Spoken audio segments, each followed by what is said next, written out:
முன்னாடிலாம் சைனாவா ஐயோ no no அப்படிலாம் சொல்லிட்டு இருந்த காலம் போய் இப்போ சைனாவுக்கு நிறைய பேர் ட்ரிப்புக்கு இங்க வராங்க சுத்தி பாக்குறதுக்காக. சோ அதுல நம்மளோட சப்ஸ்கிரைபர் ஒருத்தவங்க எங்களை காண்டாக்ட் பண்ணிட்டு இந்த மாதிரி சைனாக்கு வந்து நாங்க ட்ரிப்புக்காக வரோம், அதுல வந்து trip.comல நாங்க வந்து ஹோட்டல்ஸ் எல்லாம் புக் பண்ணிருக்கோம், அதை நாங்க நம்பலாமா, ஒரு கான்பிடென்ட்டா நாங்க வரலாமா அப்படி சொல்லி ஒரு கொஸ்டின் கேட்டிருந்தாங்க. சைனாவை பொறுத்தவரையும் எல்லா ஹோட்டல்ஸ்லயும் வந்து ஃபாரினர்ஸ் வந்து ஸ்டே பண்ண முடியாது. சில ஹோட்டல்ஸ்ல மட்டும் தான் ஃபாரினர்ஸ் ஸ்டே பண்ண முடியும். என்னன்னா அந்த ஹோட்டல் வந்து ஃபாரினர்ஸ் வந்து ஸ்டே பண்ண வைக்கிறதுக்கான கவர்மெண்ட்ல இருந்து ஒரு அப்ரூவல் வந்து வாங்கியிருப்பாங்க. அந்த மாதிரி ஹோட்டல்ஸ்ல மட்டும் தான் நம்ம ஃபாரினர்ஸ் வந்து ஸ்டே பண்ண முடியும். சோ அந்த மாதிரி வாங்கியிருக்க ஹோட்டல்ஸ் மட்டும் தான் trip.comலயே வந்து லிங்க் பண்ணி வச்சிருப்பாங்க. சோ மோஸ்ட்லி நீங்க trip.comல பாக்குறீங்க, அந்த ஹோட்டல்ஸ் வந்து உங்களுக்கு அவைலபிலிட்டி காட்டுது அப்படின்னா அங்க வந்து ஃபாரினர்ஸ் ஸ்டே பண்ணலாம், எந்த விதமான பிரச்சனையும் இல்ல.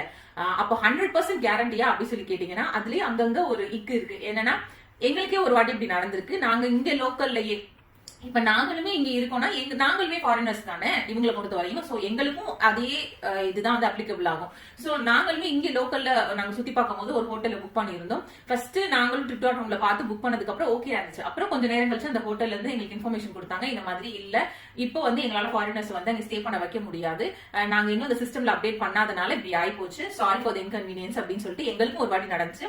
அதே மாதிரி நம்மளோட சேனல் பாக்குறவங்களுக்கு தெரியும், நம்ம ஆர்ஜி சந்துரு பிரதர் வந்து ஸ்ரீலங்கால இருந்து இங்க வந்திருந்தாங்க. அப்ப செங்டு வந்திருந்த போது அவங்களுக்கும் இதே மாதிரி தான் வந்து trip.comல பார்த்து அவங்க புக் பண்ணி வந்திருந்தாங்க. அந்த ஹோட்டலும் இதே மாதிரி அப்டேட் பண்ணாம நாங்க வச்சிருக்கோம் அப்படின்னு சொல்லிட்டு ஃபாரினர்ஸை எங்களால அக்செப்ட் பண்ண முடியாது அப்படின்னாங்க. அதுக்கப்புறம் நம்ம கான்டாக்ட் பண்ணி பிரதர் வந்து அதுக்கப்புறம் இங்க நியர் பைல ஸ்டே பண்ணியிருந்தாங்க. சோ அந்த மாதிரி ஒரு சில ஹோட்டல்ஸ் இந்த மாதிரி அப்டேட் பண்ணாம வச்சிருந்தால் மட்டும் அந்த மாதிரி இன்கன்வீனியன்ஸ் நமக்கு வந்து நடக்கலாம். பட் ஆல்மோஸ்ட் எந்த விதமான பிரச்சனையும் வராதுதான் அப்படின்னு நம்ம வந்து சொல்லலாம். சோ அதனால நீங்க trip.comல இருந்து புக் பண்ணி இங்க வரீங்க அப்படின்னா எந்த விதமான பிரச்சனையும் இல்ல, நீங்க வந்து இங்க ஸ்டே பண்ணிக்கலாம். அதே மாதிரி உங்களுக்கு டவுட் இருக்கு அப்படின்னா trip.comல நீங்க இங்க ஒரு ஹோட்டல்ல புக் பண்றீங்கன்னா அவங்க கிட்ட நீங்க டைரக்டா மெசேஜ் பண்ணி கேட்கற மாதிரியே ஆப்ஷன்ஸ் வந்து இருக்கு.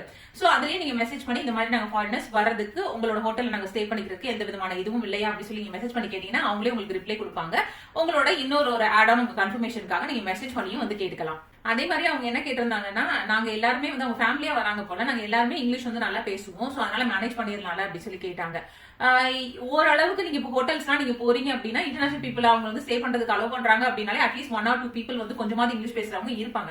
அப்படி இல்லைனாலுமே டிரான்ஸ்லேஷன் ஆப்ஸ் எல்லாம் இருக்கு, அது மூலமா அவங்களும் உங்ககிட்ட கம்யூனிகேட் பண்ணாதான் அந்த ஆப் மூலமா பண்ணுவாங்க. நீங்களும் அவங்க கிட்ட ஏதாவது கேட்கற மாதிரி தான் டிரான்ஸ்லேஷன் பண்ணி நீங்க வந்து கேட்டுக்கலாம். இங்க வரும்போது அது ஒண்ணுதான் வந்து உங்களுக்கு பிரச்சனையா இருக்கும், இந்த லாங்குவேஜ் உங்களுக்கு புரியாம இருக்கனால பிரச்சனையா இருக்கும். பட் நீங்க டிரான்ஸ்லேஷன் ஆப் எல்லாம் யூஸ் பண்ணீங்க அப்படின்னா ஸ்மூத்தாவே வந்து போயிடும், எந்த விதமான பிரச்சனையும் வந்து உங்களுக்கு இருக்காது. உங்களுக்கு இந்த மாதிரி சைனா பத்தி நிறைய டவுட்ஸ் இருக்கும்னு சொல்லி எனக்கு தெரியும். அந்த மாதிரி உங்களுக்கு டவுட்ஸ் இருக்கு அப்படின்னா கமெண்ட் செக்ஷன்ல அது என்ன டவுட் என்னன்னு சொல்லி சொல்லுங்க, அதுக்கான கிளியரான இன்ஃபர்மேஷனை வந்து நான் போஸ்ட் பண்றேன்.